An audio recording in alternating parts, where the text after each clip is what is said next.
नमस्कार, म जगदीश खरेल। आजको हट सिटमा मेरो साथमा सामाजिक अभियन्ता अनुराधा कोइराला हुनुहुन्छ। उहाँको नामै काफी छ नेपाल र नेपालीको लागि, अनि अन्तर्राष्ट्रिय स्तरमा पनि उहाँले कमाउनु भएको ख्यातिले नेपाल र नेपालीले सधैँभरि उहाँप्रति गर्व गरिरहनेछन्। यहाँहरूलाई जानकारी गराउँ, माइती नेपाल मार्फत उहाँको नेतृत्वमा रहेको माइती नेपालले चेलीबेटी बेचबिखन हुनबाट 50,000 भन्दा बढीको त उद्धार गरिसकेको छ, पुनर्स्थापना गरिसकेको छ र त्यो खालको व्यवस्था गरिसकेको छ। त्यति मात्र होइन, उहाँको परिचय अब उहाँ पूर्व प्रदेश प्रमुख पनि हुनुहुन्छ, पूर्व मन्त्री पनि भइसक्नु भएको छ, CNN हिरो हुनुहुन्छ, भारतको प्रतिष्ठित अवार्ड पद्मश्रीबाट पनि उहाँ विभूषित भइसक्नु भएको छ र सामाजिक काममा यो अवस्थामा आइसक्दा पनि अझै पनि दिन रात सक्रिय भएर लागिराख्नु भएको छ। उहाँको जीवनका अनुभव र अनुभूतिहरूको सँग जोडिएको अन्तरङ्ग कुराकानी आज म गर्नेछु। स्वागत छ तपाईलाई। धन्यवाद भाइ। सन्चै हुनुहुन्छ? ठीक छ भाइ। तपाईको बारेमा छोटो अघि त मैले अलिकति बताएँ, थोरै मैले हाम्रो आम दर्शकहरूको लागि पनि सेयर गर्न चाहेको। तपाईँ ओखलढुङ्गामा जन्मिनुभयो, 2009 सालमा नेपाली सम्वत, त्यसपछि तपाईँ बाल्यकालमा बुवासँग आसाम जानुभयो, त्यहाँबाट तपाईँले कालिम्पोङमा पढ्नुभयो। मेरो बाबा आर्मीमा, त्यसै कारण आसाम जानुभयो, तर मलाई चाहिँ पढाउनु चाहिँ कालिम्पोङमा पढ्नुभयो अनि कलेज लाइफ कलकत्तामा बिताउनुभयो अनि 2020-24 सालतिर नेपालमा फर्किनुभयो र तपाईँले शिक्षिकाको रूपमा काम गर्नुभयो। कति वर्ष? 25 वर्ष शिक्षिकाको रूपमा काम गर्नुभयो। त्यो माइती नेपालभन्दा अगाडिको पृष्ठभूमि मैले यति छोटोमा भने, तर माइती नेपालको कुरा नगरिकन माइती नेपाल र अनुराधा कोइराला त एकअर्का र देशको लागि पर्याय भनेको नाम र शब्द भयो। माइती नेपालको कन्सेप्ट तपाईँले धेरै पटक त भनिसक्नु भएको छ। त्यो टर्निङ पोइन्ट कुन थियो, जुन बिन्दुले, जुन मोडले माइती नेपाल जन्मियो? सबैभन्दा पहिला त अब कस्तो हो भने ठ्याक्कै 46 सालमा प्रजातन्त्र पनि आएको। हामीले बेचबिखनको बारेमा त उहिलेदेखि सुन्दै आएको। अनि अब के गर्नुपर्छ भने जस्तो पनि फेरि मेरै लाइफमा पनि त्यति नै बेला अलिकति टर्मोइल आयो होइन, एउटा भुइँचालो जस्तो होइन। भनेको मेरो श्रीमानसँग मेरो श्रीमान हामी अलग अलग भयौँ। मेरो सानो बच्चालाई, छोरालाई लिएर हिँड्यो। सो मेरो चाहिँ त्यति बेला अब एउटा के भन्छ वैरागी जीवन जस्तो, अनि तर मास्टरी नै काम गरेको, घरबाट बाहिर डेढामा बसेको। अनि सधैँ म पशुपति जान्थेँ र यो कुराले हन्ट गरिरहेको थियो कि हाम्रो चेलीबेटीहरू बेचबिखन हुन्छ भनेर। अनि पशुपति जाँदाखेरि सबैजना भिख मागेर बसेको बहिनीहरू पनि देखेँ। अनि म चाहिँ अलिकति पहिलादेखि नै जोसँग पनि स्पेसली त अलिकति गरिब गुर्बादेखि चाहिँ बोलिहाल्नु पर्ने। अनि मैले चाहिँ नि त्यो बहिनीहरूसँग कुरा गर्थेँ। अनि सबैजना एउटा न एउटा प्रब्लमबाट चाहिँ घर छोडेर त्यहाँ मागेको थियो होइन। अनि अब के गर्ने, मैले त अब कसै चाहिँ नि बुढाले छोडेको, कसैको सासू ससुरा बुढाले मरेपछि निकालिदिएको, कसै चाहिँ नि बेचबिखनमा परेको, कोही HIV एड्स भएको, कोही चाहिँ नि यसै श्रीमानले छोडेर कहाँ गयो भनेर बसेर माग्नेहरू थियो। र त्यति बेलाको पशुपतिनाथको त्यो ढोकाको अगाडि र अहिले त फरक छ। त्यति बेला त खटियाहरू हुन्थ्यो, दिनभरि फुलमाला बेच्थे, अनि राति भएपछि त्यो फुलमाला माने बेच्ने कुराहरू चुरा जे हुन्छ त्यो सबै बाँधेर राखेर अनि त्यो खाट त खाली हुन्थ्यो। अनि त्यो बहिनीहरू त्यहाँ सुत्थे, तर उनीहरूको बालबालिकाहरू पनि थियो। अनि मैले जहिले पनि उनीहरूसँग कुरा गर्दाखेरि, जहिले पनि बसेर कुरा गर्दा कति इन्कम भन्दाखेरि 6 बजीदेखि 9 बजीसम्म बस्दाखेरि 20 रुपियाँ 15 रुपियाँ कमाउने। अनि त्यतिले नै उनीहरू चाहिँ आफ्नो जीविका गर्नुपर्ने। र मलाई चाहिँ त्यति मैले राम्रो ठानिनँ। अनि सानो छोरीहरू पनि। अनि मैले अब हजुरहरू सबैलाई थाहा छ कि चाहिँ नि हाम्रो पशुपतिनाथमा पहिलादेखि नै अब जोगी आउँदा शिवरात्रिमा हामी गाँजा बाँड्छौँ होइन। अब त्यस्तो मान्छेहरूले छोरीहरूलाई चाहिँ राम्रोसँग राख है, यहाँ मान्छेहरू आएर लैजाला भनेर मैले होसियार पनि गर्थेँ, हिँड्थेँ। तर एक दिन मलाई चाहिँ के भन्नु मन लाग्यो भने तिमीहरू किन काम गर्दैनौ भनेर। अनि उनीहरूको आन्सर थियो हामीलाई कसले काम दिने भनेर। त्यो पनि हो, तपाईँ पनि अहिले एउटा सानो केटी आयो अथवा चाहिँ ठुलै केटी आएर सर मलाई काम दिनुहोस् भने तपाईँ दिनुहुन्न, किनभने तपाईँ त ग्यारेन्टी खोज्नुहुन्छ।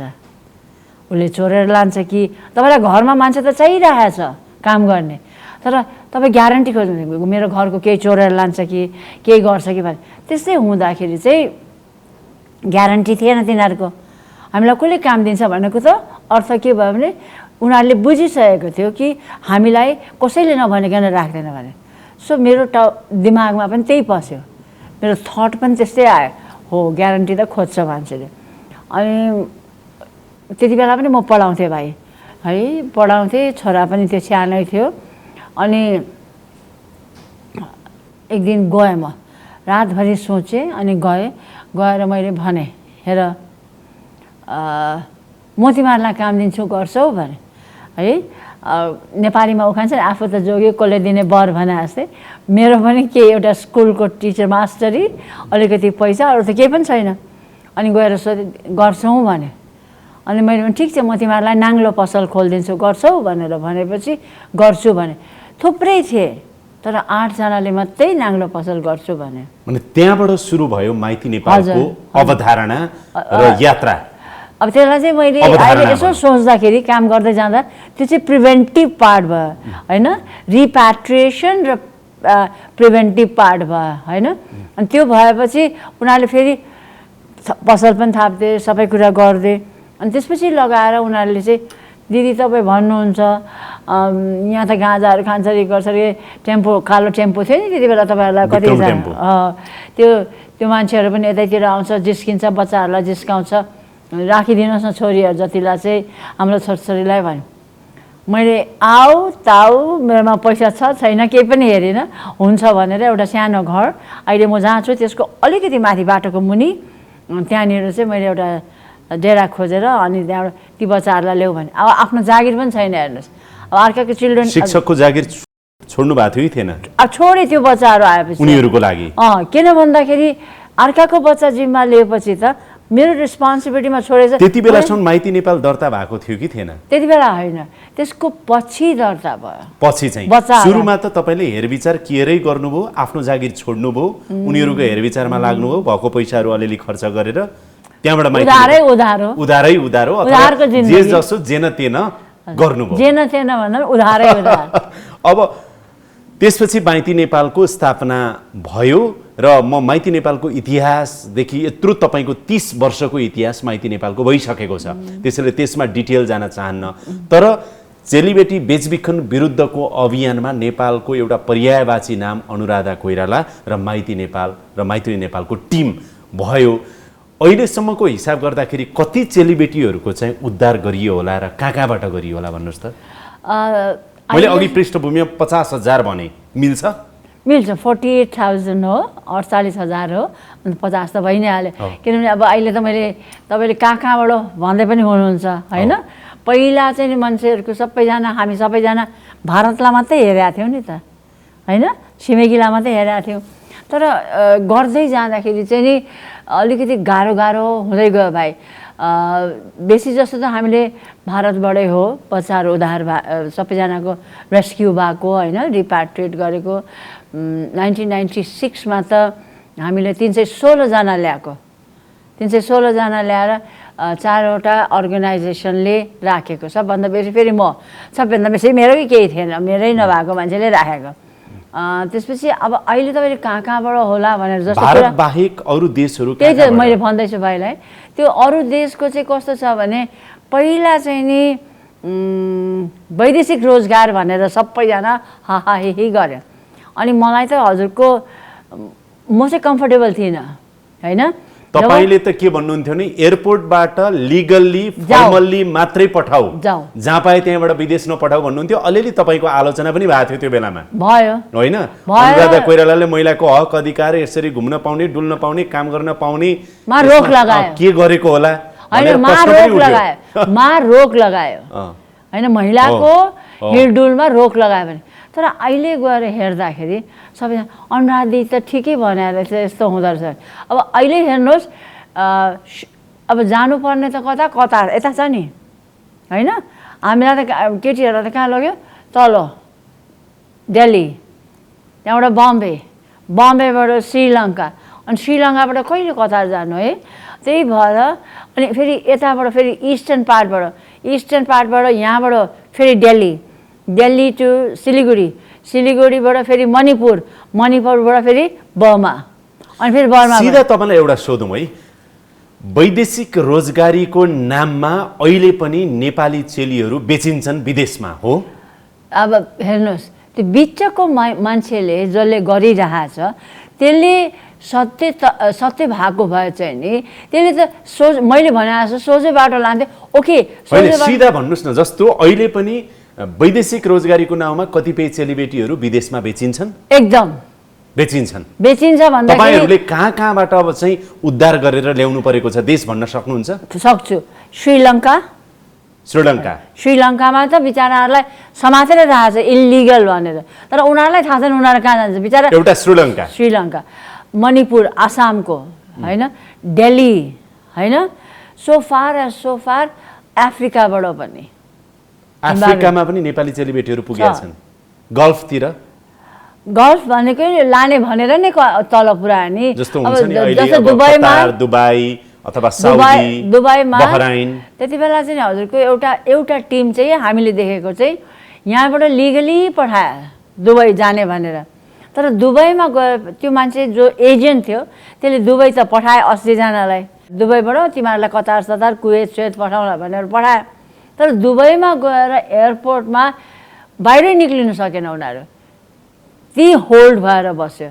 अनि फेरि त्यहीँबाट फेरि फिर्ता पठायो विदेशमा। अनि फेरि अफगानिस्तान, सिरिया, लेबनन होइन। अघि पनि सुन्छु म एकजनाले के भन्छ भने कुर्गिस्तानमा छ भन्छ होइन।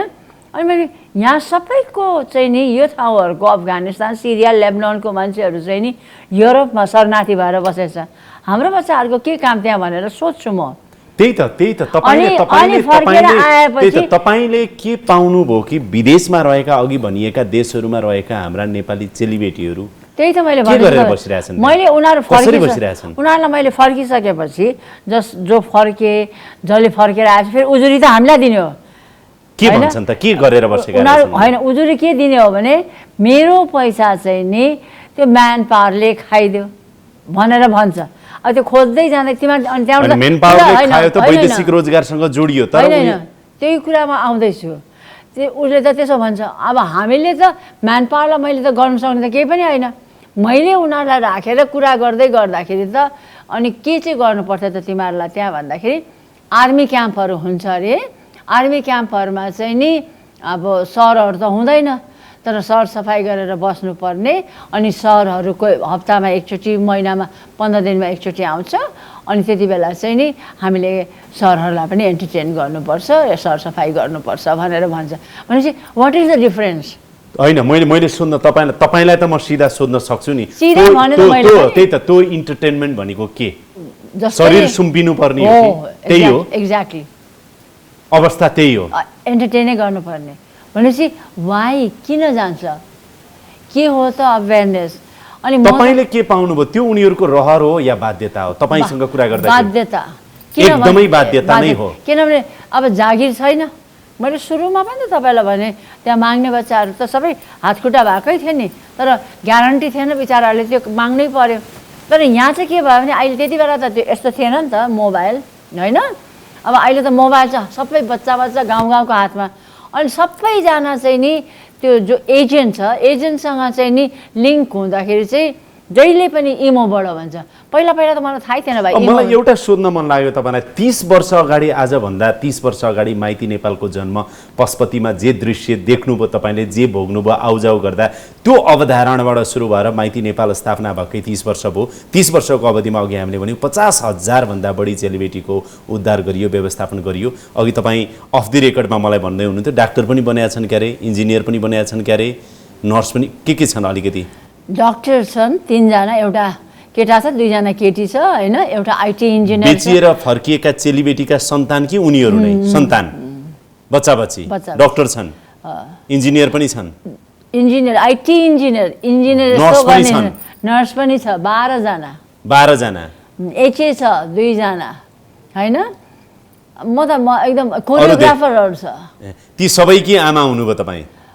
आमा मात्रै होइन होला, गुरुआमा पनि होला है। गुरुआमा, बेस्ट फ्रेन्ड, यसो गरेर मैले हुर्काएको बच्चाहरू त मेरो म त गुरुआमा नै भयो होला। गुरुआमा, साथी, आमा सबै हुनुभयो। मैले भन्न खोजेको चाहिँ 30 वर्ष अगाडिको बेचबिखन, चेलीबेटी बेचबिखनको अवस्था जस्तो थियो, जुन अवस्थामा थियौँ हामी, त्यसमा सुधार 30 वर्षपछि कति आयो अथवा आएन, अथवा बेचिने क्रम उही छ उस्तै छ? अब हेर्नुहोस्, अहिले तपाईँ पहिला भारत भन्थ्यौँ हामी, अहिले चाहिँ अरू देशहरू पनि बढेछन्। संसारभरि। ल भन्नुहोस् त, बढ्यो या घट्यो? ट्राफिकिङमा त डेफिनेटली डेस्टिनेसन्सहरू चाहिँ नि डिफ्रेन्ट भयो, तर रेसियोमा चाहिँ नि घट्या छ। म तपाईँलाई सम्झिन्छु, 1.5 वर्ष अगाडि तपाईँले मसँग गरेको अन्तर्वार्तामा मलाई माइती नेपाल बन्द गर्ने इच्छा छ। एकदम अहिले पनि, तर अहिले सक्दै नसक्ने भयो भाइ, म त जुन के दिन गरौँ? नेपालमा चेलीबेटी बेचबिखन अन्त्य हुन्छ, महिला अधिकारको चाहिँ नि प्रत्याभूत छ, हरेक महिलाहरूले गर्न पाउँछन्, नानीहरूले गर्न पाउँछन्, र मलाई यो माइती नेपाल बन्द गर्ने दिन चाहिँ म सबैभन्दा खुसी हुन्छु भन्नुहुन्थ्यो। तर मैले यसो हेर्दा 30 वर्षको रेसियो ग्राफ तपाईँ आफैले बताउँदा यो त कहिले कहिले कहिले अन्त्य होला, कहिले नियन्त्रण होला, कहिले घट्ला त चेलीबेटी बेचबिखन? जबसम्म चाहिँ नि एक्जिस्टिङ लजहरू हाम्रो जुन चाहिँ छ होइन, जस्तो कि सरकारी स्कुल छ, सरकारी स्कुल इज फ्री भन्छ, नो छैन। अन्तमा गएर बिल आउँछ, डेस्क बेन्च कुनै के मर्मत, कुनै के भनेर आउँछ, यति लामो। अनि मेरो घरमा चाहिँ नि 5वटा बच्चा छ भने चाहिँ मैले चाहिँ नि कसरी 5जना, छोरीलाई त म पढाउँदिनँ, किनभने छोरी त बिहा गरेर जान्छ, गइहाल्छ है, छोरालाई चाहिँ पढाउँछु। अनि त्यो गर्दाखेरि जाने मान्छेले पनि अझ पनि गइरहेको चाहिँ नि यही कारणले छ। अब झन् अहिले त झन् कस्तो भइदियो भने भाइ, इन्टर्नल ट्राफिकिङ पनि भइदियो। तपाईँले यो नभन्नु, त्यो भनेको चाहिँ त्यो तपाईँले के होला नभन्नुहोस्, 13, 14, 15, 16, अब 18 वर्षदेखि मुनिको त बालिका होला नि त, होइन त, नाबालक हो नि त, नाबालक, ऊ त ऊ त एउटा चाइल्ड हो होइन, अडल्ट त होइन नि त। त्यस्तोहरूलाई त यहाँ युज गरिरहेछ भने त्यसलाई त भनेको कसरी जस्तो इन्टरनल ट्राफिकिङ भन्नुभयो नि, हामी त ट्राफिकिङ भन्ने बित्तिकै त पहिला त भारत भन्ने हुन्थ्यो, बम्बई भन्थे नि त, अनि पछि चाहिँ अरू देश पनि अघि कुरा गऱ्यौँ। अब इन्टरनल भनेर तपाईँले सङ्केत गर्न खोज्नु भएको कुरा के, स्पष्ट रूपमा भन्नु? एकदम स्पष्ट रूपमा भन्दाखेरि होइन, मैले व्यवसाय गर्नु पाउनुपर्छ होइन, तर व्यवसाय कस्तो गर्ने भन्दाखेरि कसैलाई हार्म नगरिकन, कसैलाई केही नगरिकन मैले व्यवसाय गर्नु पाउनुपर्छ। जस्तो तपाईँले अहिले हेर्नुभयो भने कतिवटा डान्स रेस्टुरेन्ट, क्याबिन रेस्टुरेन्ट, खाजा घर छ, कतिवटा छ भन्नुहोस् त होइन। यहाँ बसेर तपाईँ र म कुरा गर्ने, यहाँ बसेर तपाईँ सबैजनासँग इन्टरभ्यू लिने, तपाईँ मसँग फिजिकली आएर चाहिँ नजाने, तपाईँ गएर निकाल्नु नसक्ने, छ्याप्ती खाजा घर त तपाईँले यत्रोमा तपाईँ बसेको जति मात्रै देख्नुहुन्छ, तर भित्र त यस्तो ह्युज प्लेस। अनि बच्चाहरू पहिला त तपाईँले अहिले भर्खर भन्नुभयो नि भारत मुम्बई भनेर, पहिला पनि त तपाईँहरूले भन्नुहुन्थ्यो, हामी सबैले भन्थ्यौँ सिन्धुपाल्चोक, नुवाकोट, धादिङ, मकवानपुर भन्थ्यौँ। The destination and origin has changed. Destination त चेन्ज, ओरिजिन के चेन्ज भयो त? अहिले तपाईँले अल नेपाल, अहिले तपाईँले भन्नुभयो, तपाईँले मात्रै होइन, संसार नेपाली सबैले, कोही बेचे सिन्धुपाल्चोकको हो भनेर, नुवाकोटको हो भनेर, नो। अहिले त सबैभन्दा इन्टर्नल ट्राफिकिङमा, फेरि ट्राफिकिङ भन्दा तपाईँले अघि नै बुझ्नुपर्ने कुरा हुन्छ, आइम नट, मैले कुरा चाहिँ नि यो गरेँ होइन कि ठुलो ल्यायो भन्ने होइन। मेरो लागि त सानो बच्चा जो 18 वर्ष पुगेको छैन त्यो पनि ट्राफिकिङ हो, उनीहरूलाई चाहिँ नि सेक्सुअली युज गर्छ भने ती बच्चाहरू रामेछाप, सिधुली, दोलखा, यो चाहिँ नि नयाँ डेस्टिनेसन भयो, ओरिजिन होइन। डेस्टिनेसन चाहिँ कहाँ भयो?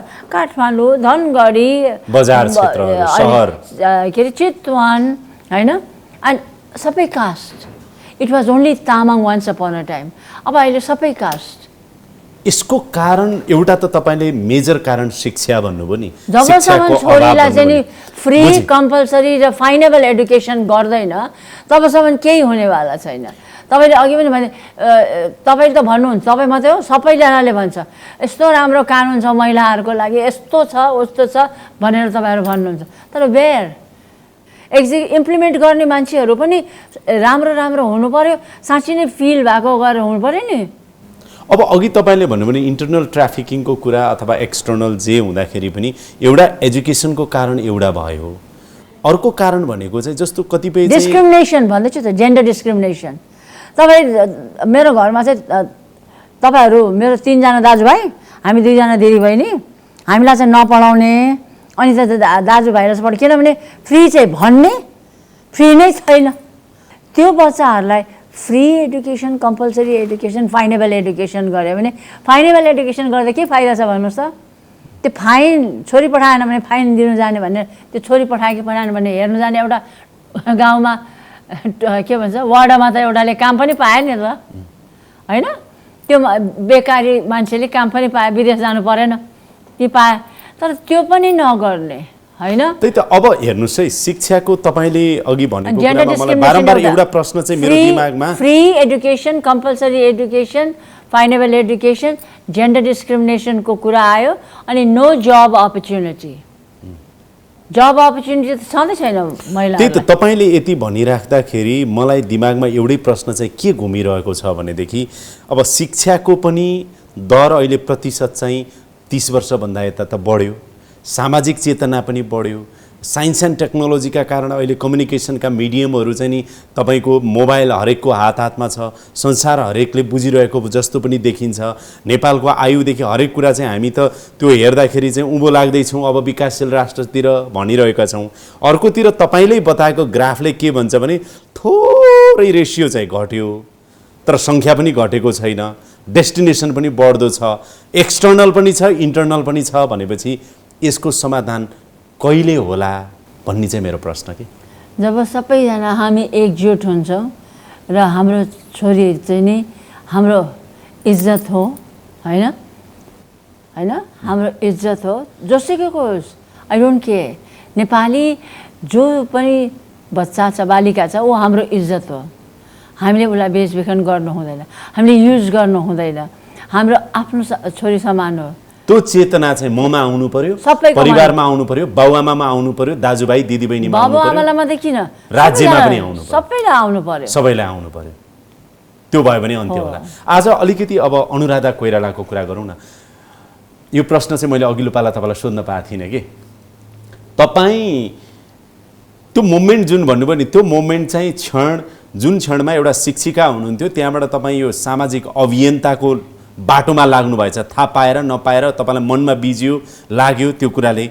यदि तपाईँ माइती नेपाल अथवा यो स्थापना नगरेको भए, यतातिर तपाईँको आँखा ध्यान 48 सालतिर नगएको भए तपाईँ शिक्षिका नै रहनुहुन्थ्यो? अफकोर्स टिचरै भएर बसिरहेको थिएँ, गुरुआमा नै हुनुहुन्थ्यो। अरू कुनै सपना थियो कि थिएन? मेरो सानोमा चाहिँ थियो नि त, सानो हुँदा त, होइन? सानो हुँदा त एयर होस्टेस बन्छु भनेको बाबुले माल दाजुले गाली गर्नुभयो, अनि त्यसपछि छोडिदिएको थियो भए। बाबा आर्मी भनेपछि त अलिक कडै हुनुहुन्थ्यो होला बाबा त? बाबा त एकदम होइन, भने शिक्षकै बन्नुभयो। कालिम्पोङमा पढेको भनेपछि त नेपालमा इङ्ग्लिस त तपाईँको साह्रै मजबुत थियो होला त्यो बेलामा, 24, 25, 26 सालतिर त, होइन? अर्को तपाईँको श्रीमान दिनेश कोइराला, उहाँसँग तपाईँ अलग नहुनु भएको भए तपाईँ माइती नेपालको जन्म हुन्थ्यो या हुँदैन थियो? डेफिनेटली हुँदैन थियो, किनभने मलाई पीडा परेको थियो र त मैले अरूको पीडालाई त मजबुत बनाउनलाई एउटा फाइटर भएर म यिनीहरूको हल गर्छु भनेर निक्लिया हो नि त। आज तपाईँ एउटा चाहिँ योद्धा हुनुभयो, विजेता हुनुभयो, अभियन्ता हुनुभयो, जसले 50,000 हजारको जीवन चाहिँ नि तपाईँले सही ट्र्याकमा ल्याउन प्रयास गर्नुभयो। आज ती हजारौँ महिलाहरू जो छन्, हजारौँ पुरुषहरू जो छन्, जो चाहिँ केही गर्न चाहन्छन्, केही बन्न चाहन्छन्, मलाई यस्तो पीडा थियो भनेर आज सेयर गर्न चाहनुहुन्छ? तपाईँको श्रीमानसँगको कुरा गरेको मैले, जुन पीडाले आज माइती नेपाल जन्मियो, 50,000 हजार चेलीबेटीको उद्धार भयो, के पीडा थियो तपाईँको श्रीमानसँग? त्यो एकदम अब आई थिङ्क हाम्रो चाहिँ इट वाज, मेरो फादरले त भन्नै भएको थियो, मैले जुन दिन बिहा गरेँ उहाँले लेख्नै भएको थियो, I took you as my son, today you have betrayed me भनेर। मेरो फादर बाबाले चिठी लेख्नु भएको थियो, मसँग चिठी आज पनि छ। किन लेख्नुभयो उहाँले? तपाईँले त्यस्तो के गर्नुभयो र उहाँलाई धोका दिनुभयो जस्तो फिल भयो उहाँलाई? बाबालाई चाहिँ अब त्यति बेला मेरो विचारमा, होइन, कट्टर गुरुङ होइन अनि बाहुनसँग बिहा गर्नुभयो, लभ म्यारिज थियो। लभ म्यारिज अब तैँले त्यो घरमा दुःख पाउँछस् भन्ने चाहिँ बाबाको गयो होला। तपाईँले दुःख के पाउनुभयो त त्यस्तो?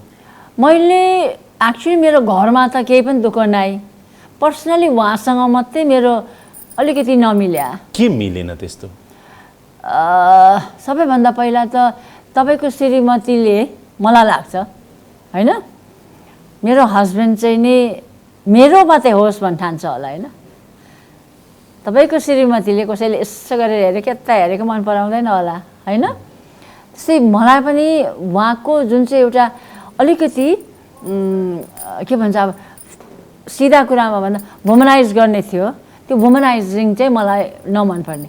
तर आज म जहाँ छु जे छु उहाँले मलाई दुःख दिनु नभएको भए म आज यो हुँदैन थिएँ, म त्यही मास्टरी भएर बस्थेँ। त्यो दुःख त्यस्तो मोमेन्ट केही छ जुन टर्निङ पोइन्ट भयो कि अब मैले भनिहालेँ नि तपाईँलाई, उहाँले मलाई वुमनाइज गरेर दुःखै नदिनु भएको भए त म यहाँ हुँदैन थिएँ। सो जे मेरो छ, मेरो फेलियर भनेको नै मेरो बिहा होइन, मेरो बिहा नै मेरो सक्सेस पनि हो। तर तपाईँसँग त सानो बच्चा पनि थियो नि त, छोरा, अनि कसरी छोड्न सक्नुभयो, मतलब अलग रहन सक्नुभयो? म त एकदम मजाले फाइटै गरेर बस्छु, जहिले पनि गुरुङकी छोरी अब लडाइँ गर्ने जन्म्या होइन।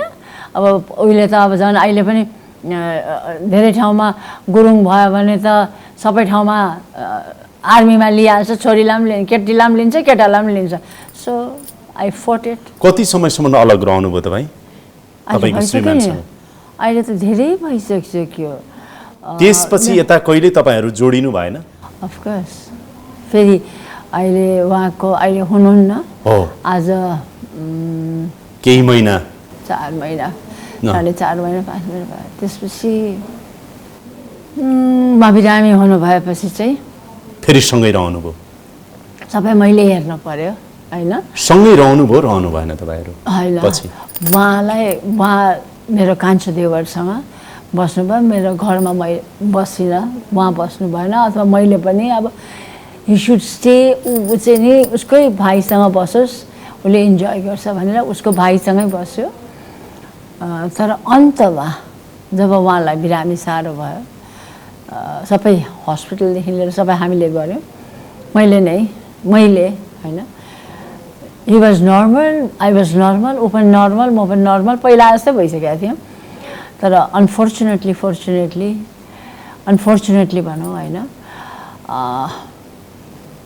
आउँछ होला दिन जब हामी दुईजना बस्छौँ होला भने। तर कोभिडले, त्यो पनि फियरले होला, बाबुलाई देवरलाई भएको थियो तल्लो तलामा, अनि मैले अब उसलाई पनि जाँच्नुपर्छ भनेर जाँच्दाखेरि पोजिटिभ आयो।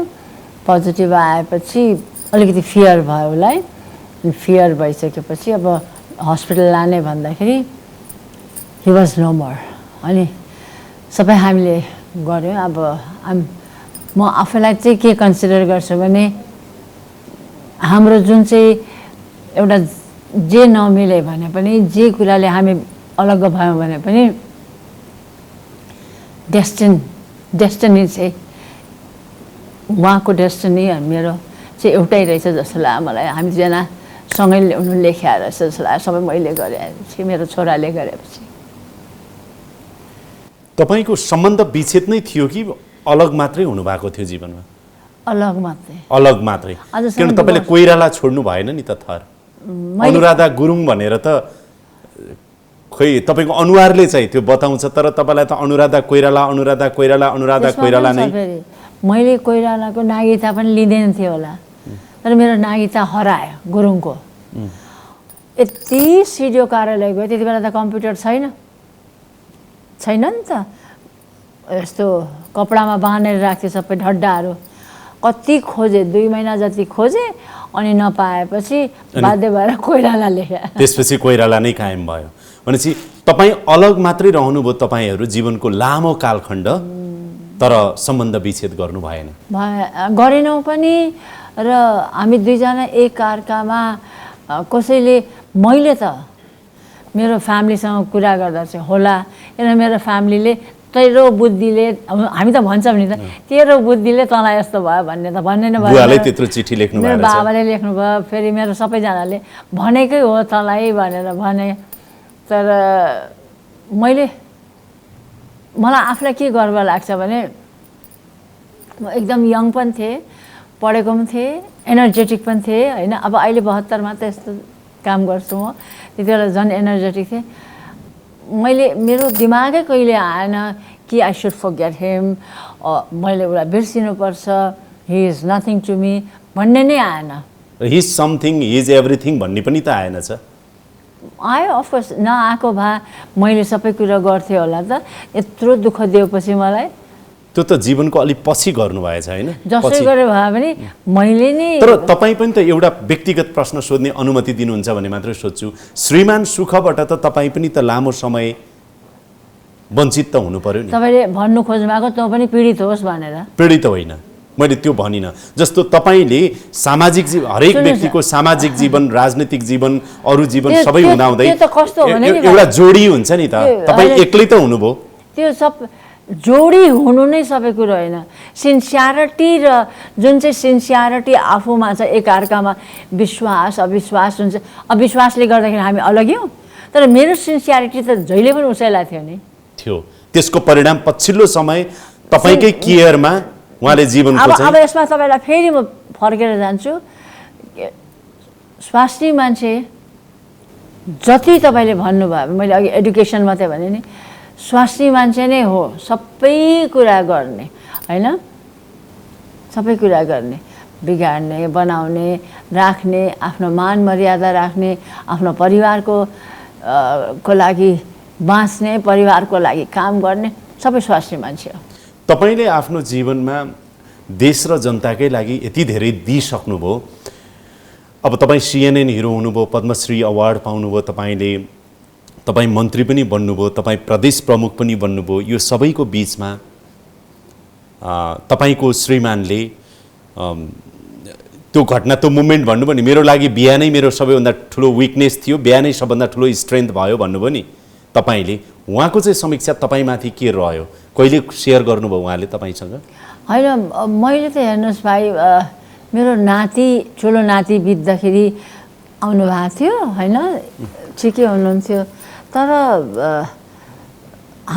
मैले पनि कहिले फोन गरिनँ उहाँले पनि मलाई कहिले फोन गर्नु भएन तर उहाँ जब बिरामी हुनुभयो सुनिसकेपछि मात्रै मैले चाहिँ नि अब this is not even long 3-4 वर्ष भयो होला होइन मैले चाहिँ उहाँको टेक केयर गरेँ नभए त भनेको झन्डै 20 वर्ष 25 वर्ष 30 वर्ष तपाईँहरू no phone no communication no भेटघाट केही भएन भनेको उहाँको चाहिँ जीवनको उत्तरार्धको 4 वर्ष म त यस्तो त अब उहाँ त परको कुरा हो मेरो छोरा जो सानो मैले लिएर हिँडेको छोरा मेरो छोराको त हेरविचार गर्नु मैले भ्याइनँ मेरै बच्चाहरूको मेरै माइती नेपालको मात्रै हेरविचार गर्दा आजको दिनसम्म अहिले नातिलाई ज्वरो आएको कुनै कति दिन भयो बिचरालाई डक्टरकोमा चाहिँ लगेँ तर नातिलाई हेर्नु भएको छैन अहिले निक्लिने बेलामा पनि आज चाहिँ कति दिन छ दिन भोलि सक्छ होला एन्टिबायोटिक उसको अनि के भन्छ भने बोजू मलाई एकदम चिप्स खानु मन लिएर आइदिनु भन्दै थियो फेरि तपाईँ माइती नेपाल गएको भनेर सबैजना त्यही घरको मान्छेको सोध्ने थियो सानोमा छोराले त्यही सोध्थ्यो अहिले नातिले पनि त्यही सोध्छ माइती नेपाल गएको भन्छ त्यति हो तपाईँको जिन्दगी तपाईँको संसारै माइती नेपाल म त त्योभन्दा बाहेक के भन्छ मैले आउने बित्तिकै तपाईँलाई कस्तो राम्रोसँगले सुनाएँ त्यो बच्चाको कुरा केही गरेको कुरा त्यो बच्चाको कुरा कस्तो राम्रो मेरो लागि त बच्चा हो किन भन्दा ऊ त 20 वर्ष मात्रै पुगेको छ नि सानो बच्चा हो त्यो बच्चालाई पनि हेर्नुहोस् त मलाई अब व्यक्तिगत रूपमा एउटा अन्तिम प्रश्न मात्रै सोध्छु 20-30 वर्ष 35 वर्ष हामी जस्तो यङ जेनेरेसनको लागि पनि काम लाग्छ तपाईँको अनुभव भनेर व्यक्तिगत प्रश्न यसरी छुटिएर अलग बस्नुभएको तपाईँले तपाईँको संसार बनाइराख्नु भएको थियो सायद उहाँले उहाँकै कुनै संसार थियो होला पछि जीवनको पछिल्लो बिरामी भएपछिको 4 वर्ष तपाईँको श्रीमानसँग कसरी बित्यो सम्बन्ध के रह्यो उहाँले तपाईँलाई के भन्नुहुन्थ्यो तपाईँले के सोच्नुभयो पछिल्लो यो उहाँको पनि जीवनको अन्तिम 4 वर्ष भनौँ न उहाँ रहनु छ हुन्न अहिले कस्तो रह्यो मसँग भन्दाखेरि पनि मैले भने कान्छा देवरसँग हो हामी बानेश्वरमा म गौशाला भेटघाट कुराकानी त भयो केयर भयो काम गर्ने मान्छेहरू सधैँ छ सोध्यो ठुलबाउले के खायो, खाना खायो खाएन, सबैभन्दा जेठो भाइले ठुलबाउ भने खायो कि खाएन, खायो। अनि बाबु मेरो छोरा बाबाको यो दिन बर्थडे, यो दिन यो गर्नुपर्छ, यो लगेर गइदिनु पऱ्यो, यो लायो। अब he was absolutely bed ridden जस्तै थियो। अनि तपाईँ आफ्नो मनले उहाँको केयर गरिराख्नु भएको थियो कि होइन मेरो कर्तव्य हो, मानव हुँ, म मान्छे हुँ, त्यसकारण मैले गर्नुपर्छ भन्ने कुरा माइन्डले गाइड गर्यो तपाईँलाई, मनले कुनले गाइड गर्यो केयर गर्नको लागि चाहिँ? म त जहिले पनि आफ्नो आत्मादेखि आएको कुरा मात्रै गर्छु, त्यो देखावटी कुरा चाहिँ म गर्दिनँ। होइन, कर्तव्य हो, कर्तव्य र इच्छा हुन्छ। मेरो कर्तव्य मैले भने मेरो हृदयदेखि आएको कुरा मात्रै मैले गरेको होइन, किन मेरो अनुभव उहाँले गर्नुभयो, पक्कै पनि गर्नुभयो। केही सेयरिङ गर्नुभयो तपाईँलाई? मैले चाहिँ लाइफको कन्फेस गर्ने कुरा हुन्छ नि, त्यस्तो कुरा चाहिँ मलाई मसँग भएन। तर अफकोर्स उसले चाहिँ नि यसो गरेर बस, उसो गरेर बस भनेर भन्ने कुराहरूमा चाहिँ सबै कुरो मान्नुहुन्थ्यो। अन्तखेरि अब जे भयो भने पनि उहाँ चाहिँ अब अलिकति अब देखाउँछ नि कम्प्लेक्स, अझै पनि त्यत्रो बिरामी हुँदा पनि कम्प्लेक्स चाहिँ देखाउनुहुन्थ्यो। म नै ठुलो हो कि मैले केही बिगारेको छुइनँ कि जस्तो हुन्थ्यो। अन्तिम पलमा सँगै हुनुहुन्थ्यो तपाईँ? म हस्पिटल चाहिँ गइनँ, बाबु गयो लिएर, तर दाह संस्कारको बेलामा गएँ। जीवनको एउटा इतिहासको अन्त्य भयो तपाईँको। मेरो एउटा देवर, मेरो देवरको छोरा, मेरो देवरको बुहारी, बाबु, म अनि विश्वजी हामी थियौँ। अनि अब त्यो मैले एउटा रिक्वेस्ट चाहिँ गरिदिएको थिएँ हस्पिटललाई पनि, सबैलाई। त्यो छ नि कोभिड लागेको बेलामा त प्लास्टिकले बाँध्ने, त्यो चाहिँ नगरिदिनु होला, हरियो लुगामा ल्याइदिनु होला भनेर भनेको थिएँ। किन त्यस्तो लाग्यो? होइन, हस्पिटलकै लुगामा। तपाईँलाई किन त्यस्तो लाग्यो? होइन खै त्यो होला नि, माया लाग्यो होला, मेरो सफोकेसन हुन्छ कि उसलाई, मेरो मनमा जहिले पनि एउटा त्यो रहन्थ्यो होला, यसरी लगेर गयो, मुख पनि हेर्न पाइनँ भने जस्तो हुन्थ्यो होला। अब मान्छेलाई म त्यस्तो खालके रिस इबी बोक्ने खालको मान्छे नै होइन, तर म एक कोरे चाहिँ एक कोरे हो। माया त मनमुटुभित्र तपाईँको म एक कोरे चाहिँ गढेर बसेको रहेछ नि त, कुनै न कुनै रूपमा। मैले भन्दैछु नि तपाईँलाई, म एक कोरे चाहिँ एक कोरे हो, गर्दिनँ भने चाहिँ गर्दिनँ होइन। कुनै समय माया गरेर प्रेम विवाह गरेको मान्छे, तपाईँको बुवाले छोरी तिमीले धोका देऊ भनेर चिठी लेखेको मान्छे, आज अब भौतिक संसारबाट उहाँ जानुभयो, कति गुमाएँ भन्ने त्यस्तो अनुभूति कहिलेकाहीँ हुन्छ कि हुँदैन तपाईँलाई? म कति हिजो अस्ति आज कहिले हो मैले भन्दै थिएँ, बेला बेलामा ठुलो स्वरले कोही करायो भने, ठुलो स्वरले मैले बोल्यो भने उहाँले कम्पेयर गर्नुहुन्थ्यो क्या, यस्तो अब यिनीहरू त बाहुनहरू भए, त्यो जातको, म त जातमा कहिले पनि छुइनँ, अनि यस्तो गरेर नबोल, यस्तो मान्छेहरूले बोले जस्तो नबोल भनेर भन्नुहुन्थ्यो। त्यो पनि मलाई कोही बेला आउँछ। अब आज पनि खाँदाखेरि भनिरहेको थिएँ मैले, अब त चम्सुरको बेला आयो, बाबुले पनि भने अब चम्सुर आयो, भालो आयो, लप्सी आयो, बाबालाई त खुब मनपर्ने भनेर भने। अनि अफकोर्स नेचुरली मैले त्यत्रो वर्ष चाहिँ नि उसँग मान्छेले 2 दिन स्पेन्ड गर्दाखेरि त कतिवटा कुरा याद हुन्छ भने म त बाबु पाइन्जेलसम्म बसेँ। अब 26 सालदेखि 34-35 सालसम्म बस्नु त इट्स अ लङ टाइम। कतिवटा कुरा थियो होला, अब तपाईँले अरू कुरा सुन्नलाई नसोध्नु होला। हस्, म तपाईँले भनेको मान्छु। मान्नुपर्छ भन्ने छैन, तर मेरो रिक्वेस्ट होइन। तपाईँ मान्छे यस्तो हुनुहुन्छ, तपाईँले भनेको मान्दा मन पनि खुसी हुन्छ, मान्नुपर्छ भन्ने लाग्छ। म तपाईँलाई मैले भन्नु खोजेको चाहिँ बटम लाइन चाहिँ के हो भने, छोरी मान्छेलाई युज गर्नु हुँदैन होइन। छोरी मान्छेलाई जहिले पनि युज गरिरहेको हुन्छ, यो गर यो नगर, छोरालाई केही पनि भनिरहेको हुन्छ। अब एक दिन कति डिस्क्रिमिनेसन छ भने छोरा र छोरीमा, भोलि बन्द भयो भने आज नै दुध पाउरोटी सबै किनेर राख्छ, भोलि त बाबुले खानै पाउँदैन। अनि म चाहिँ कता गएँ त? बाबु मात्रै त्यो घरको बाबु, म चाहिँ कता गएँ? अनि यस्तो हामीलाई त्यो विभेद छ, विभेदको अन्त्य गर्नु आजको दिनसम्म जबकि मान्छेहरू जुलुस गर्छ, नारा गर्छ, सडकमा हिँड्छ, डिस्क्रिमिनेसन हुनु हुँदैन भनेर र पनि भइरहेछ। तपाईँ आज यस्तो भन्दैछु त मान्छे- मैले एउटा बच्चाले भन्यो मलाई डिस्क्रिमिनेसन मन पर्दैन भनेर म चाहिँ गएको भनेर भन्यो त्यो बच्चाले मलाई। के डिस्क्रिमिनेसन भयो भन्दाखेरि म तामाङ, म यादवसँग लभ गर्थेँ अनि आमा रिसायो अनि म गइदिएको भनेर भन्यो। भनेको तपाईँको एकमात्र लक्ष्य भनेकै विभेदको अन्त्य एउटा डिस्क्रिमिनेसन, हो। शिक्षा सबभन्दा पहिला, डिस्क्रिमिनेसन हुनै हुँदैन एन्ड नेभर नेभर नेभर त्यो कास्टको कुरा चाहिँ गर्नै हुँदैन। As long as you happy with anybody, जोसँग बसे हुन्छ। मलाई एउटा सोध्न मन लाग्यो, अब तपाईँ यत्रो सामाजिक अभियन्ता भनेर म भनिरहेको छु, तपाईँले त राजनीतिको पनि अनुभव दिनुभयो नि त, राजनीति मन्त्री बन्नुभयो, प्रदेशको प्रमुख बन्नुभयो, अब नेताको रूपमा भन्दा नि अब त्यहाँ गएपछि त नेतै भइयो, नेता पनि भइयो भनेपछि यो मन्त्री हुनु, सरकारमा जानु अथवा प्रदेश प्रमुख हुनु, आर्मीहरूले चाहिँ यसरी चाहिँ सल्युट गर्नु, यता जा उता जा यसो गर, त्यो रुटिनभित्र रहनु र यो सामाजिक अभियन्ता अनुराधा कोइराला अर्कै छ नि जुन, के फरक हुँदो रहेछ? फरक के अनुभव गर्नुभयो भन्नुहोस् त? म बाँधेर बस्नु पर्दो रहेछ, बाँधिएरै हो, बाँधेर होइन। तपाईँ भन्दैन यसो गर्दै सलाम गर्दै हुनुहुन्छ होइन, मलाई मनै छैन त्यो कुरा।